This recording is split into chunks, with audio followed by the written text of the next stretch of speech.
Am I on? Yes, I can hear myself, so it must be going well. Welcome to the first day of reInvent, or the end, almost, of the first day of reInvent. It turns out a minute is a very long time when you're standing up here waiting for these things to start, so I'm sure it takes a while for you. So thank you for all being ready and waiting and sitting down and ready to go. So I'm pretty sure all of you, regardless of what you're doing in AWS, want to build highly available and secure applications. Now, this is an introductory session. Some of you may be here wanting to ramp up on something that your company or your team or someone you've spoken to already uses, and you're going to get familiar with that before you dive right into an existing setup. And some of you don't use AWS today, you don't use VPC today, and you want to understand it before you get going, right? And this talk is for both of those groups of people and probably a bunch of groups of people in between. Now, no matter what you do in AWS, there are really two foundational things that it's really good to understand.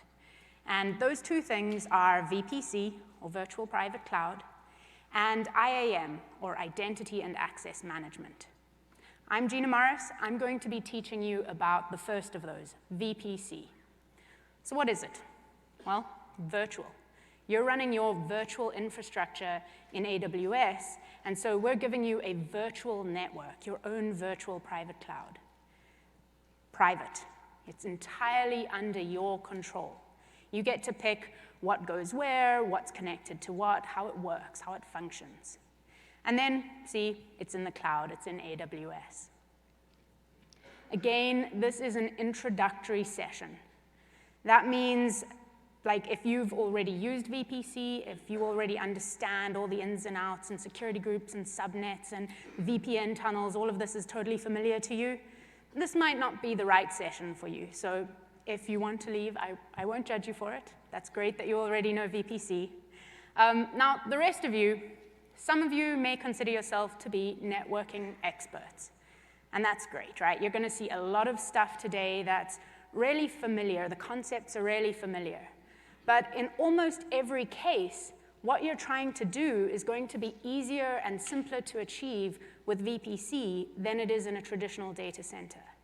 An example we'll go through later is security groups. It really simplifies firewalls. Those of you who aren't networking experts, don't worry about it. You guys will be fine too. I'll introduce some of the concepts that are really key and important to understanding VPC. And the thing here is, I don't want you to have to become a networking expert to be able to be productive and be secure in AWS. I want you to be able to focus on your core business and let us handle the networking side of things. So when you're running your virtual infrastructure in AWS, say an EC2 instance, you want to scale. EC2, the E stands for elastic. There we go. And so you're going to be wanting to be dynamic. You want to change around things. You want to replace things with bigger things. And you're running all of this virtual infrastructure of yours in our network, in the AWS network. But it's your virtual infrastructure. These are your resources. So we want you to be able to run those in your own virtual network, in your VPC. And we want to give you control. We want you to let you pick the IP addresses that you want. We want to give you the tools to be able to build high availability applications. And so we do that with something called a subnet. We want you to have control of what connectivity different resources and different parts of your network have, either to the internet or to other networks. So what are we doing in this session? What am I going to cover?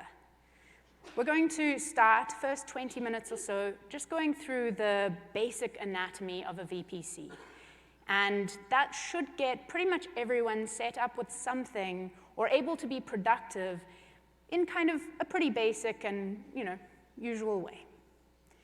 Once we've covered that, I'm going to deep dive into a couple of different connectivity options and basically just different ways that you can fine-tune your VPC to make it the most functional for your use case. So the simplest VPC is going to be a VPC with internet access. And in fact, most of you, if you have an AWS account, already have a VPC like this called your default VPC there today. We create it for you to make your life simpler. And you can use this. But even if you're using this, it's still good to understand what all the moving parts are and how you can tweak them and change them to best suit your needs. So what do? Firstly, we're going to talk about how to choose an IP address range, because when you create a VPC, that's the first thing you do. We want high availability, obviously. I want high availability. I can't see any reason you wouldn't. So we're going to talk about how you use subnets to leverage availability zones. Once we've kind of got our network set up, the foundation, we want to talk about how we actually send traffic. That's kind of the point of a network. And lastly, we'll talk about how do we make sure, now that I'm sending traffic, how do I make sure I'm only getting or sending or receiving the traffic I actually want? So networks need IP addresses to be able to send traffic. If you think about the letter sending mail analogy, I have a letter. To be able to send it somewhere, I need to know where I'm sending it, and that's what your IP addresses are. And with VPC, you have control over what those IPs are. Now, networking experts, even people who don't consider themselves networking experts, you may recognize this notation. This is CIDR notation. That stands for classless interdomain routing. And CIDR notation is used to denote a range of IP addresses. And this is going to be used over and over again, which is why I should introduce it. So what we have here is an IPv4 example. IPv6 addresses use the same concept. And what happens is you write that IPv4 address out in binary, and you get a 32-bit number. Now, that /16 means hold those top 16 bits steady, and you can vary the lower 16 bits. So this gives us IP addresses that are in the range, or start with 172.31.something.something. Any IP address that looks like that is part of this IP address range.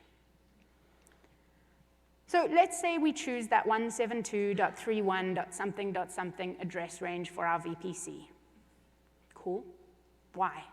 Well, you can choose just about any IP address range for your VPC, but there are a couple of things to keep in mind and reasons that you might want to choose them. So the first is following convention. Especially if you're working on a network that you share with other people, or you want to send traffic from your network into other networks, it's really good to follow convention so that when people look at the traffic, they look at those packets, they look at those IPs, they know what they're looking at, and it doesn't conflict with something out there on the internet. RFC 1918 simply denotes private IP address ranges. The second thing we recommend is a /16. That's big. That's over 65,000 IP addresses. Now, you might say, well, I want to launch one instance, and I don't really need 65,000 IP addresses. That's cool. It doesn't cost you anything. So why not give yourself the space to grow, and you can use them or not use them, and that's fine. The only other thing to really think about when picking your IP address range is other networks that you may want to connect your VPC to. And this could be other VPCs. This could be your own on-premise data center. You don't want those IP addresses to overlap. This will simplify your life later. So pick something that doesn't overlap if you possibly can. Now, we want to build highly available applications. And in VPC, you do this by using subnets, which are basically subnetworks or sub-ranges of your VPC address space. So AWS has this global infrastructure. We have 19 geographic regions, and we're continuing to expand and launch in more regions. When you create a VPC, your VPC is across one entire region. And a region is then broken up into availability zones. Now, availability zones have redundant power. They have redundant networking. They basically have completely separate failure characteristics. So you can see why you would really want to be in multiple availability zones. As I said, when you create your VPC, it's across all of the availability zones in a region. So you create subnets, and your subnets are limited to one availability zone each. So then when you go to launch an instance, you provide the subnet that you want to use. When you create an RDS database, you provide the subnet that you want to use. And you're basically saying, here is the availability zone that I want you to use. Again, you use CIDR notation to carve out a sub-range of that network, that VPC. So here we've got 172.31.0. something, and so on for the other availability zones. So just to recap, nice big VPC, lots of space for later. We recommend at least a /24 subnet. That gives you 251 usable IP addresses. Those of you who are like, should be 256, yes, but we reserve 5 of those IPs. And then we also recommend strongly that you create subnets in multiple availability zones, because that's going to be how you actually leverage multiple availability zones. Now, last point, if you're not sure about that /16, if you're not sure about how much space you'll need, you can actually resize your VPCs by adding additional CIDR ranges later on, up to 5 of those. So in your VPC, by default, when you create a VPC, you're getting an IPv4 VPC. But you can actually run with both IPv4 and IPv6 addresses in your VPC. We give you a huge number of IP addresses. So you get a /56 VPC and a /64 subnet. And those numbers are pretty long. I didn't bother trying to figure out exactly how many billions they are, but if you feel like it, you guys can work it out and let me know the answer. That was just laziness, not because I can't. OK, so just to demonstrate what this looks like, this is that same diagram from earlier. And your VPC will now have an IPv4 address range and an IPv6 address range. And similarly, on each of your subnets, you can go and add an IPv6 CIDR range to each subnet. Right, so we have this network, it's all set up. Now we want to actually send traffic. We want to be able to communicate from A to B, core concept of a network. So in AWS or in VPC, you do this with something called a route table. And a route table is going to define what traffic to send where. It's basically an easy-to-read list of rules that says, if traffic looks like it's going here, send it over there. In VPC, when you create your VPC, you get a default route table, and that applies to your entire VPC. But you can override that on a subnet-by-subnet basis. We'll come back to that later. So for now, we're going to just stick with one big route table for our whole VPC. So all my examples, by the way, are in the console, but you can achieve all of this using the console or the EC2 APIs. So when you create your VPC, you get this new route table, or if you create a new route table, you get this, this brand new route added in. And we've got one for IPv4, one for IPv6. And they're basically saying, if the traffic looks like it's going somewhere in my VPC, route it local.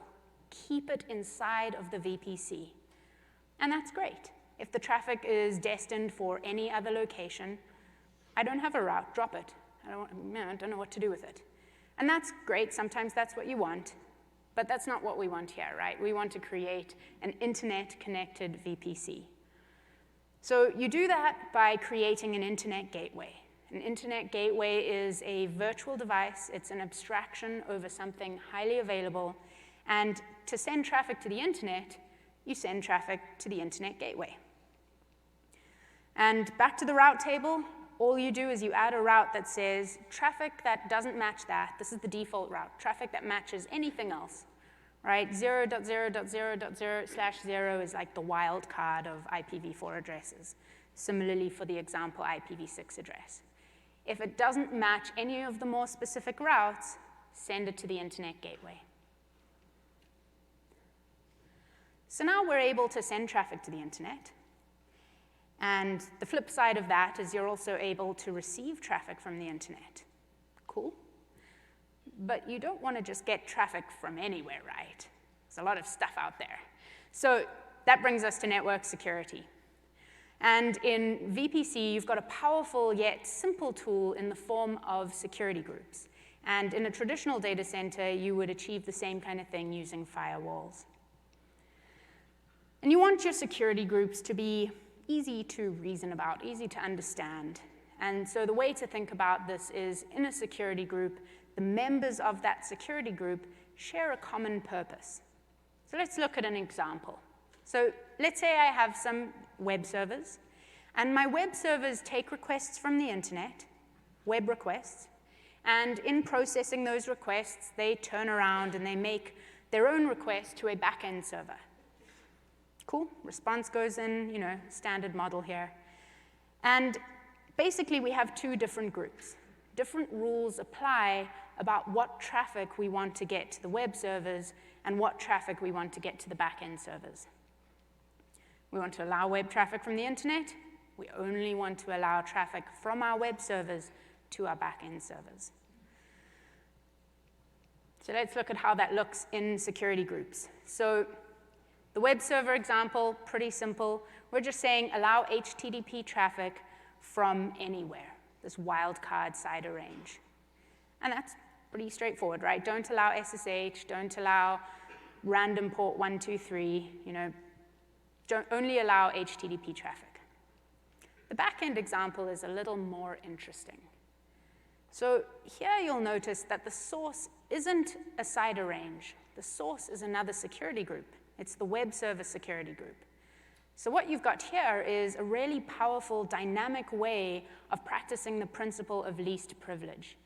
Every time you add or remove an instance from your web servers, it's automatically going to have exactly the right access to be able to make calls to and get responses from your back-end servers. That's a super powerful tool. And in EC2, in AWS, you want to be elastic. You want to be dynamic. You don't want to be tied down and having to manually go and update these rules by IP address.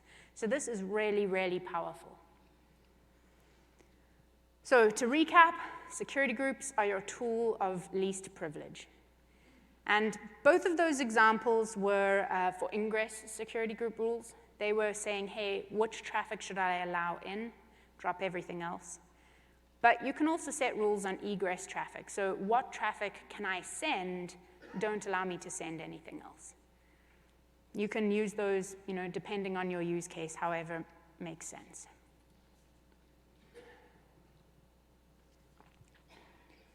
So far, hopefully I haven't gone too fast. So far you have everything you need to know to really be productive and be secure in AWS with VPC. Those were the basics. That's all there is to it. So now let's have a look at how you can fine-tune your VPC to really get the most out of it for your use case. So we're going to have a look firstly at actually having more control over what kind of connectivity you have.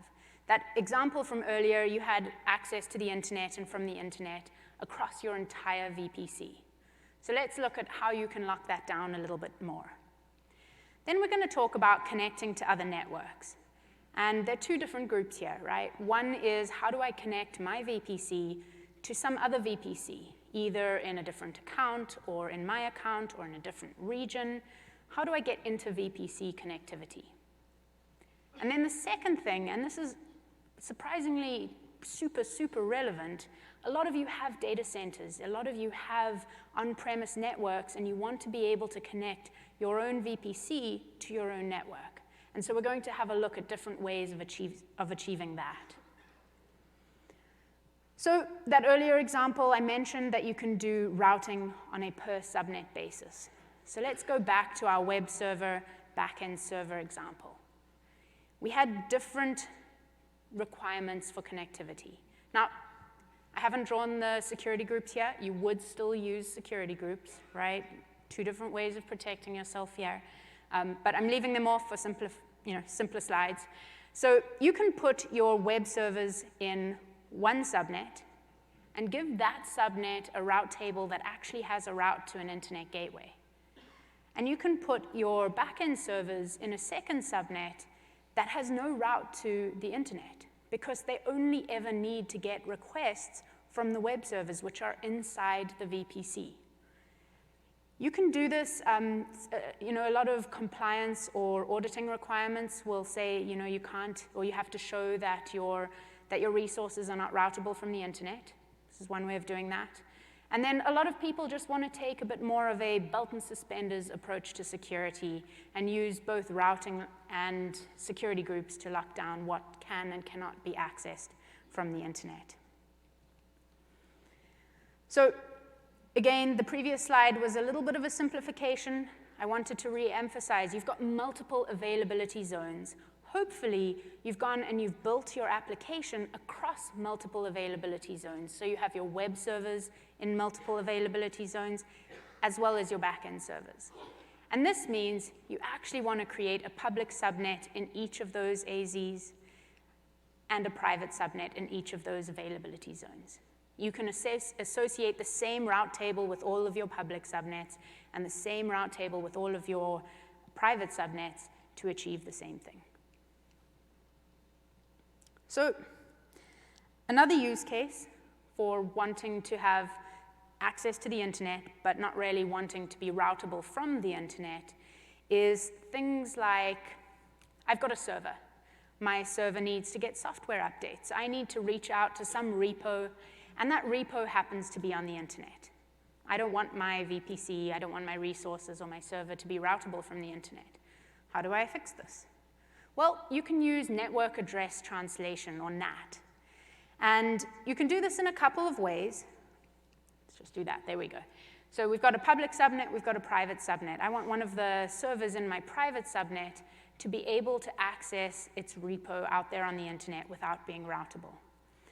The two ways you can do this are, firstly, by running your own instance in your public subnet and performing network address translation yourself on that instance. Alternatively, you can use something called a NAT gateway. A NAT gateway, again, it's a highly available virtual device. It's not a single point of failure. And so all that you have to do to get this to work is you put a public IP address on that NAT gateway, and then you route traffic from your private subnet to the NAT gateway. The way NAT works is basically you get your private IP on this end, you go to the NAT gateway, it stores a map of which private IP was sending traffic, it goes off to the internet. When the response comes back, it knows about which private IP originated that, maps the traffic back to that, and off it goes, right? So you achieve that outbound-only internet access without having to open up your whole subnet to the internet.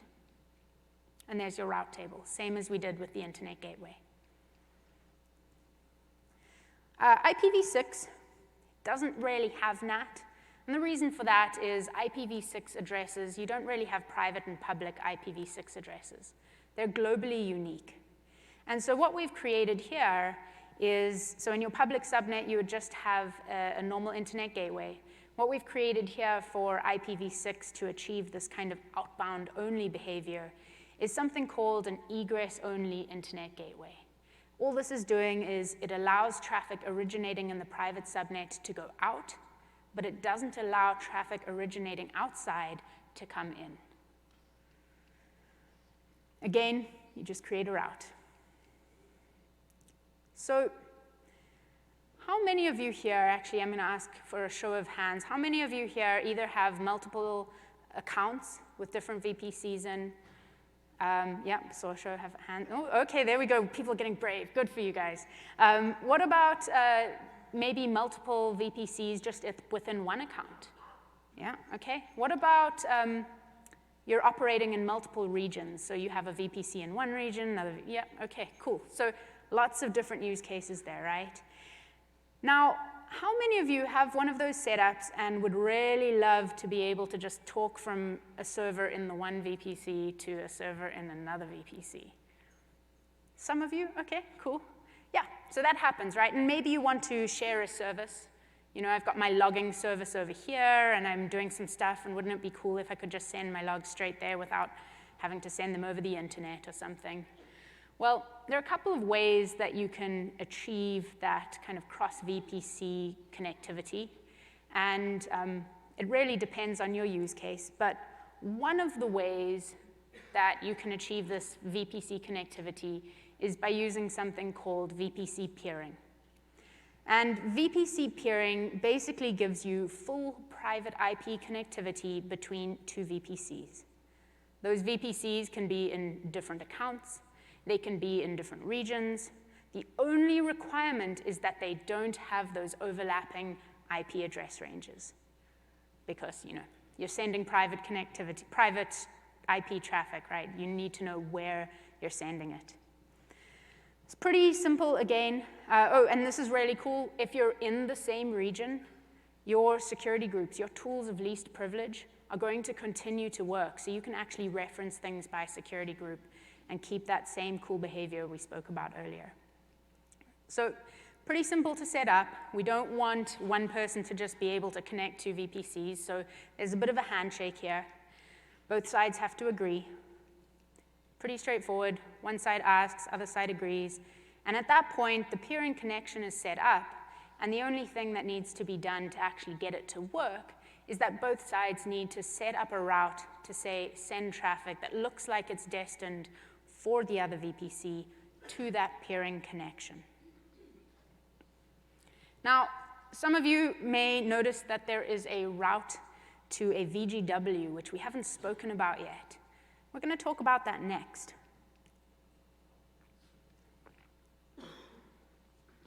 So we spoke about those of you who had multiple VPCs. How many of you have an on-premise network, your own data center? Yeah, a lot of you, for those of you who didn't want to turn around. So if you wanted to securely and privately connect your VPC to your own on-premise network, there are two different technologies for doing that in VPC. Now, some of you might be thinking, well, why would I want to do that? Well, if you're migrating, right? So if you're trying to move some or all of your applications from your own on-premise network into the cloud, it's really, really helpful to be able to transition gradually, not just lift and put it down. The second thing is if you want to operate in some kind of hybrid model, right? So you want to run parts of your application on your own equipment, and you want to run some of your applications in the cloud, you can do that as well. Now, a little brief segue here. I'll try and keep it to a short story, but some of this is kind of the genesis of VPC. So way back when EC2 launched, you didn't have VPC. It didn't exist. You launched an instance, and you got an instance, and it had a public IP address. You had internet access, and you got a 10.something IP, private IP. You didn't have control over what that IP was. And that's fine, and at the time, very progressive. But if you had your own data center and you wanted to be able to connect your data center up to your resources in EC2, you were just out of luck if your own data center started with 10.something IPs, because overlapping IP address ranges.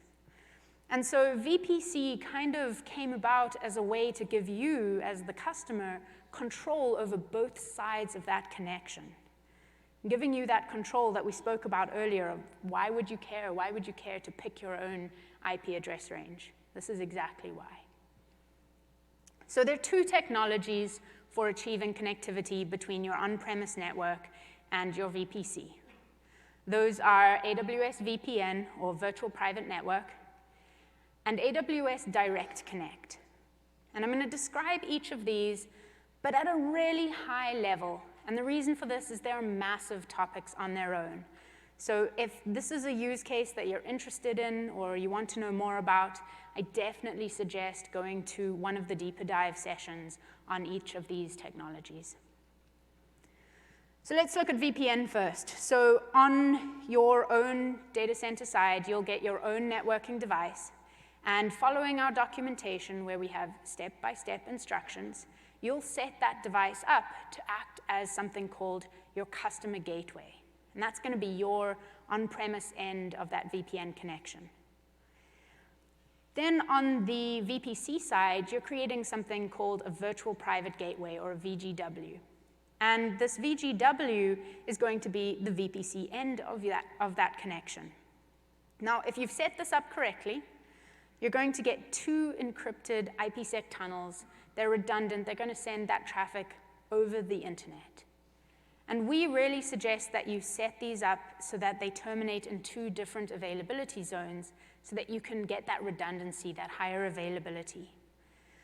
And then the last thing you need to do, just like with many of our other examples, is set up that route to say traffic that looks like it's destined for the private IP range of my on-premise network, send it to that VGW.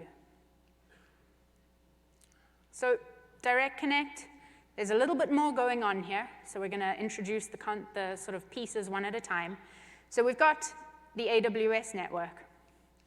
And in AWS, you're running your VPC. And you've got your virtual private gateway, the same kind of setup that we had for the VPN. And then you've got your on-premise network. You've got your own networking devices and so on. Now, with Direct Connect, just like the name implies, you're creating a physical connection, a direct connection between your own equipment and AWS. And so the way that we do this is either you, or if you're working with a partner, will put your hardware, your own networking devices, in a physical location that is shared with some AWS devices. Now, this is going to be a carrier-neutral location, something like Equinix or CoreSite or Interaction. We have this, different sites, different options all listed in our documentation, and they vary region by region. Once you've set this up and you've gone and configured everything, you can create 2 types of virtual interfaces. The first type is a private virtual interface. And a private virtual interface is going to give you private IP connectivity over this physical connection between your on-premise network and your VPC. And then the second type of virtual interface you can create is a public virtual interface. And a public virtual interface is cool because it gives you public connectivity to public AWS IP space. And so this means if you're running an application on your on-premise network that wants to maybe get some data out of S3, you can get that data along that Direct Connect link. You don't have to go over the internet to get that information. So you keep practicing almost that same principle of least privilege where you're not doing more or going outside of the bounds that you've set up in this connection. Now, we've spoken a lot about routes. And static routes, if you think about it, are these manual routes that you're going in and you're saying, hey, traffic that's going to 1, 2, 3, 4, send it to this gateway. If you have a lot of those, it can get pretty complicated. And it might get hard to maintain if you're trying to update them a lot and so on. And so you can use something called BGP, that stands for Border Gateway Protocol, to actually propagate routes from your on-premise network into your VPC. Now, especially if you're operating in a setup where you have multiple different Direct Connect connections, you can actually change the number of hops on each of these routes that you propagate to actually help direct the traffic along certain paths. If you're already familiar with BGP, this might make total sense. If you're not, you might need to go and do some reading. I'm not going to try and deep dive too much further into this, but the high level is you can propagate routes and simplify some of that management if you've got a lot of different routing changes and stuff going on. So in summary, the basic concepts of VPN and Direct Connect are the same. You're connecting your on-premise network to your VPC, but they're different methods, and the one you choose is going to depend on your use case, your needs, and it very often comes down to your data transfer requirements.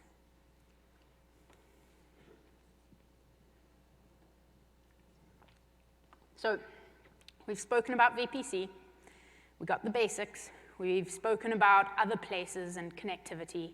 Now, what about the rest of AWS?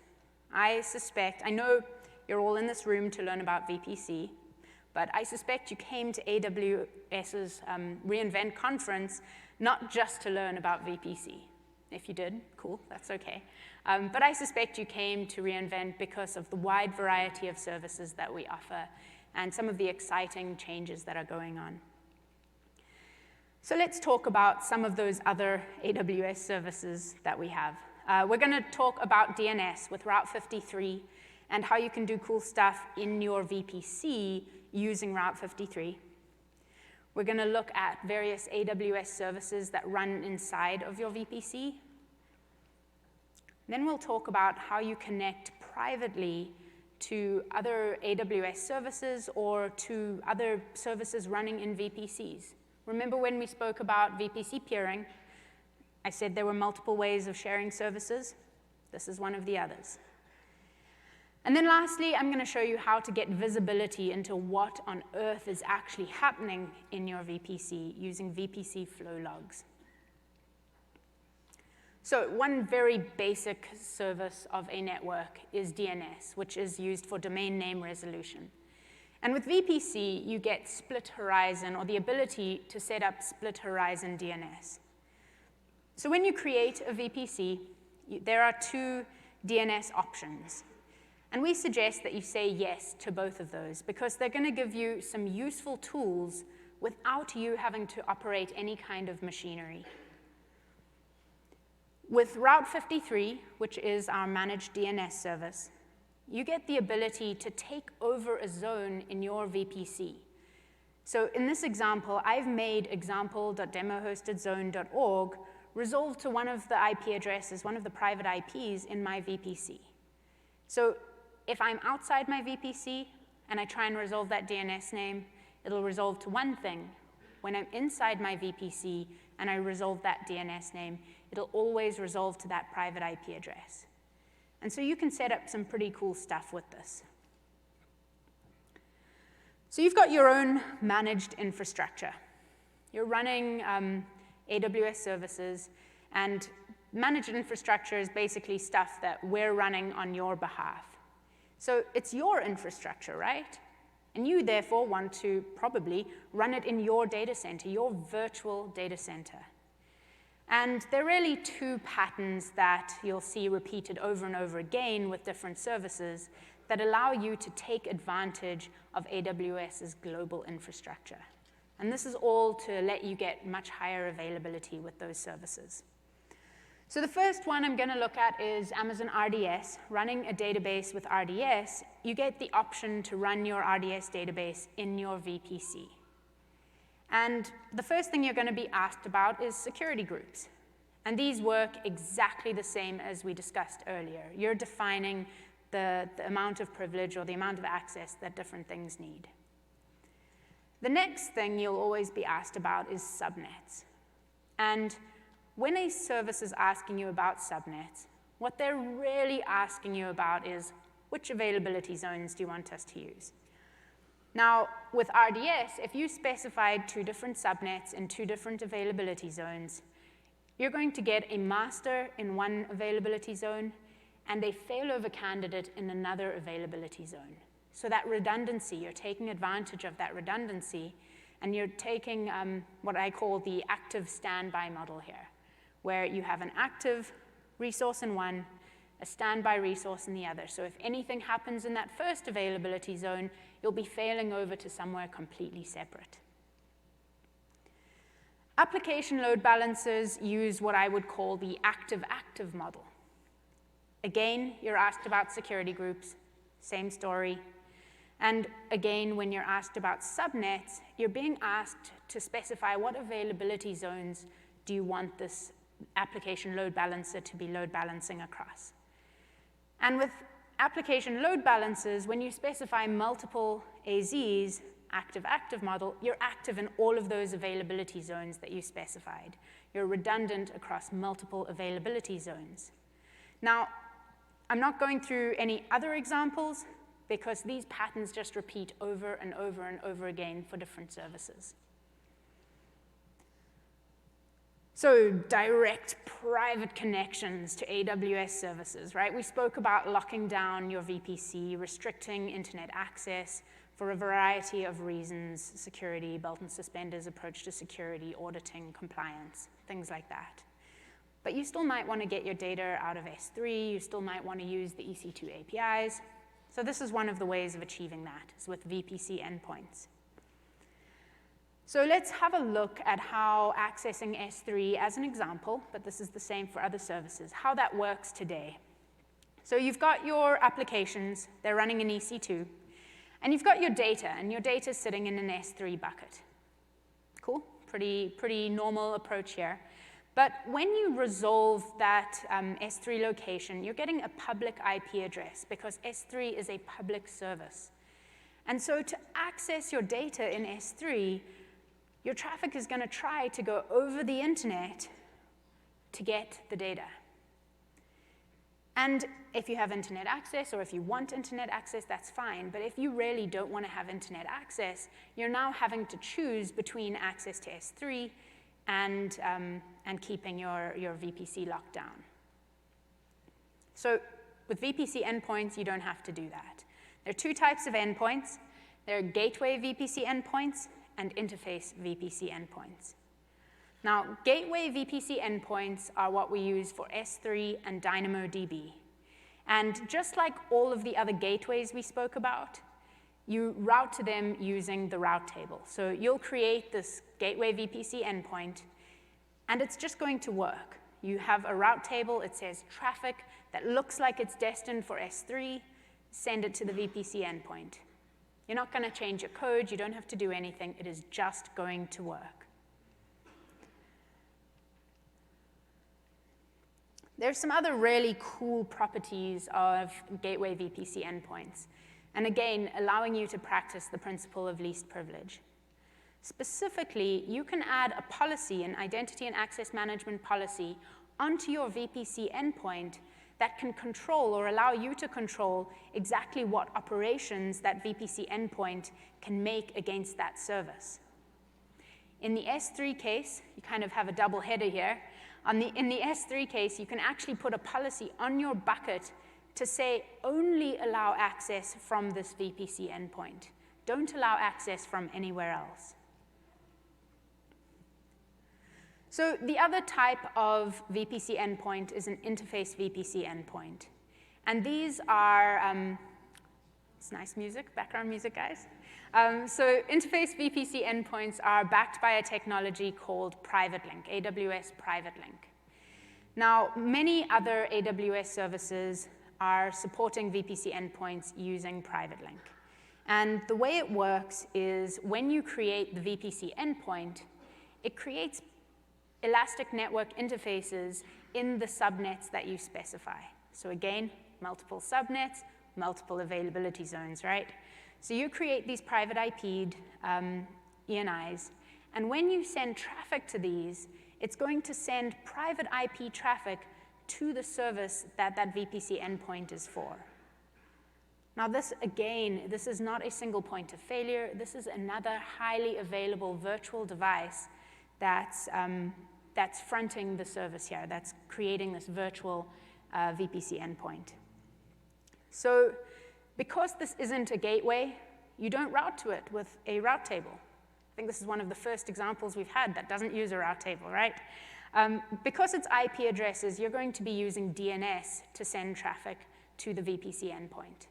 And we create a DNS name for the whole region for that VPC endpoint. But then we also create a DNS name for each availability zone so that if you want to keep your traffic within an AZ, you can do so. Now, some of you might be looking at this and saying, oh, now I've got to go and change my code to point my endpoints at the right place. Yeah, we don't want you to have to do that either.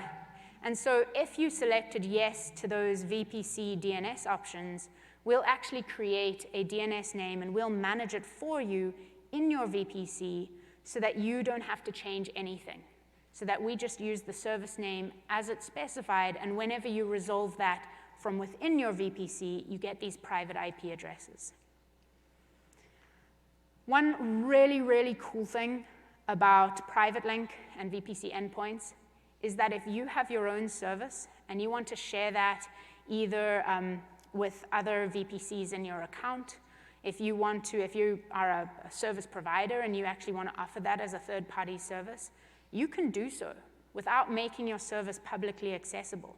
So you can actually make your own services available over VPC endpoints just like those AWS services are. So if you're the service provider, you just need your service behind a network load balancer, and then you go in the console and you create a VPC endpoint service.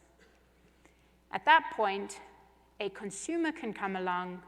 You know, there are different models for how much you share this and whether it's publicly visible and so on. But say you don't want to share it widely, you're just going to tell your friend the name of your service. They can go along and create a VPC endpoint for your service using the name you gave them, and it'll work exactly like we spoke about for those EC2 APIs. Again, you get a DNS name for your service. And on the consumer side, that's what it looks like. They don't have to know anything about your architecture. They don't have to know anything about the IPs of your VPC. They're just seeing, I'm sending my traffic to the VPC endpoint for this service, and it's just working. So we've covered quite a lot of stuff. We've spoken about a lot of different ways of securing your network, for example. And so you might want to know, well, how do I get visibility into knowing, are things working? What are my security groups doing? You know, just like, is it working as I expect it? Maybe you're troubleshooting, maybe you're auditing, something like that. And you can do that using VPC flow logs. Flow logs are super useful, and you don't really have to manage, or you don't have to manage any infrastructure to get them set up. So to set them up, super quick and easy, you just go to the VPC console, to the Flow Logs tab, and you click Create Flow Log. And then we walk you through what you need to get going from there. And you can see in this example, I have it set up to send traffic both to S3 and to CloudWatch logs, so different locations depending on how you want to consume that data. Here's an example of what your flow logs actually look like. This is in CloudWatch logs. And so I had an example. I made it up for you guys. I set up a security group to allow HTTP and SSH and to reject everything else. And so you can see here, we say, hey, I accepted this traffic. It was HTTP traffic, so on TCP port 80. And then you can have a look at who sent this traffic. In this case, it was another instance that I was running and pinging between these things, so there you go. And it works the same for IPv6 traffic, so you can actually go and have a look at both your IPv4 and your IPv6 traffic and see exactly what is and isn't working, what's being rejected, and so on. So to wrap up, what have we gone through in this hour? I think quite a lot. We spoke about your network, your virtual private cloud, and your resources in AWS. We spoke about how to actually do networking in AWS, how to leverage the different fundamental VPC components to set up your network so that you can actually leverage it for higher availability. We spoke about security, really, really important to have good network security, to be able to control who can talk to whom in a low-maintenance way following the principle of least privilege. We spoke about running AWS services inside of your VPC and how you get the best or the most out of that. And then we spoke about, right now, about getting visibility into what your security groups are actually doing. We spoke about connectivity, and again, there are so many different connectivity options. I really do suggest if there's some kind of connectivity you want to know about that we didn't cover here, come ask us at the booth. I'll take questions afterwards. I think they asked if we'll go into the hall. But there really are a lot of different types of connectivity we didn't cover here today. We spoke about internet connectivity.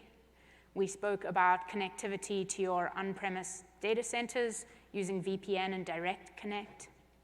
We spoke about connectivity between VPCs using peering, using VPC endpoints in some cases. And we spoke about how to get connectivity to AWS services without having to go over the internet using VPC endpoints. All of this is intended to give you a visible, flexible, zero maintenance, and entirely under your control network that you can use to run in AWS and be secure and highly available. Now, in terms of related breakouts, there are so many sessions that are relevant or related to this one. And so I picked some of the ones that I think are pretty related to what I spoke about. If this was kind of set at the right level for you, if you were like, yep, I learned some stuff, this was good, I definitely suggest going to NET202.